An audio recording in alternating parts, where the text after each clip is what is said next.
What are some scary, older Ask Reddit threads that would be interesting to read through? I've heard of this site dedicated to Buffy the Vampire Slayer, which, upon first glance, looks fairly normal. Active site with frequent posts. Upon close inspection, however, you'll find that there is only one user, replying to herself over and over again. Edit 2, removed edit 1. Didn't it turn out that cracked, blew that one way out of proportion? Like a cursory drop by would show the board was just slow, not thriving. And they cherry-picked a screenshot that made it look like one chick just endlessly posting. Like, there's thousands of subs right here on Reddit with only 1 or 2 posters. And lots of subs where authors from writing prompts will post all 5,063 parts of their latest high concept dystopian sci-fi story, and they're the only ones able to post. Yep. Cracked made it look like it was one psycho just muttering endlessly to herself. But it was cracked readers who made it worse. They flooded it with the usual ascendant internet bullet like goats, and she shut it down. It was basically just a pre-Tumblr fandom news tracker. Not a discussion board at all. But humans just can't resist the opportunity to ruin someone else's day. There've been a few incidents on 4chan where a murder/shooting was announced beforehand. And at least one thread where a get was rewarded with coordinates that lead to the body of missing girl. Screen caps are floating around out there. Can't find them on mobile. Basically just historical/b/shenanigans in general. Though, 4chan corpse coordinates happened 2 times. Actually, one of the victims was named Emily Sander. She was killed and dumped east of El Dorado, Kansas, I believe. The perpetrator's name was Israel Miles. Then the other time that happened, the victim was an Asian girl. I don't remember her name. But I do remember that she was Asian. And that it happened in either the US or the UK. The guy who strangled his girlfriend was Michael David Kalloch. Bud Dwyer's live suicide. I remember watching this years ago and it messed me up. Fast forward this summer. I responded to a call about a guy with a gun in the woods. This guy waited until he heard the sirens, then blew his brains out. Much in a similar fashion. When we found him, the blood was still coming out of his nose like in the video.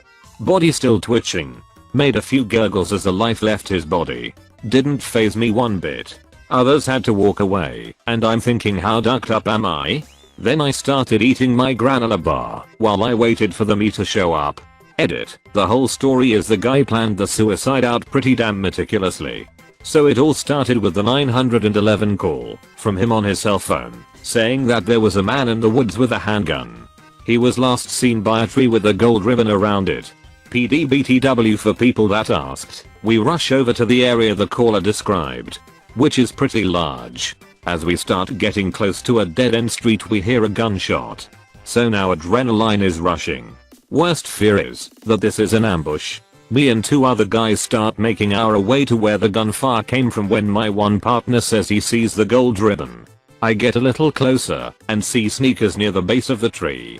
A little closer and see that it's a person. Once it's pretty obvious this guy isn't moving, we went over to him. So this dude had laid down at the base of the tree with a tarp underneath him and put a metal box behind his head to catch his brains and the bullet. He had wrapped a chain around the tree and through the trigger guard of the gun. Next to him was his cell phone with 911 as the last number dialed. And a laminated note that read, "I'm sorry to the first responders for putting you through this. I did it here so I wouldn't alarm anyone. I chained the gun so a passerby wouldn't take it. You will find all my information in a pouch taped to my chest." The thing that actually bothered me was all the thought the guy put into his suicide. P.S. It was a peanut butter granola bar, you heathens. PPS username has to do with the jackhammer incident. What flavor granola bar? One Wesson guy was playing a game upstairs with noise cancelling headphones on, then took them off and heard someone threatening his wife. Turns out the guy was raping his wife downstairs while his daughter was sat crying on the floor while he was upstairs playing video games. Creepy as duck. I believe that was from the "have you ever killed someone in self-defense" thread or something to that effect. He killed that dude. And I mean, who wouldn't? Link. I'm surprised the audio tapes of Jonestown isn't here. I guess it isn't that creepy anymore, and that's creepy in its own right. He says while children scream in the background. I don't care how many screams you hear. I don't care how many anguished cries. Death is a million times preferable to 10 more days of this life. If you knew what was ahead of you, you would gladly be stepping over tonight. Adults, I call on you to quit telling your children they're dying. I call on you to stop this nonsense. Just horrific. Links I'm never clicking. Purple links. Sorry for asking, but what does it mean? I realize I'm asking in the wrong place and in sorry. I remember seeing a video a long time ago that showed a man who killed another man with an ice pick on camera and proceeded to have sexual intercourse with the body. I remember how that video changed me. I'm not even going to link it because I'm not going to look it up again, but if you are really willing to stomach some graphic I think it's called One Man, One Ice Pick. Edit. After waking up to this inbox, it was indeed called One Lunatic, One Ice Pick. Edit 2. Yes, he does eat the body as well. I'm pretty sure I didn't watch the whole thing because it felt like my stomach was turning inside out. Luca Rocco Magnotta is the killer on this one. If you're into creepy I recommend you read that story and how he also sent pieces of the body by mail. Luca Rocco Magnotta is a Canadian murderer convicted of killing and dismembering Lin Jun, a Chinese international student, before mailing Lin Jun's limbs to elementary schools and federal political party offices. This act gained international notoriety after a video depicting the murder was posted online in May 2012. Magnotta fled Canada, becoming the subject of an Interpol red notice and prompting an international manhunt. He was apprehended at an internet cafe in Berlin while reading news about himself in June 2012. After 8 days of deliberations, a jury convicted him of first-degree murder on December 23, 2014. I just recall hearing this news at the time. Not ever going to watch that video though. Elliot Rogers' YouTube channel is still up. I go there sometimes. I watch the documentary about him where his father speaks up. The creepiest part, for me anyways, was that Elliot came from a very good and wealthy family. It's hard to pinpoint where it went wrong, other than the fact that he felt lonely around all those glamorous people his parents knew or worked with in showbiz. It scares me because I don't want to miss any signs when I have kids. It wasn't very obvious with Elliot. I mean, you can't really think, oh my god, my son is a bit of a weirdo. He's gonna shoot up some people. The reason behind his shooting was beautiful girls and ex. The hatred for beautiful people came from his lonely days with his family's friends and the ex. From not being able to get it himself. And for some weird reason, after he hit puberty, he was absolutely disgusted by ex.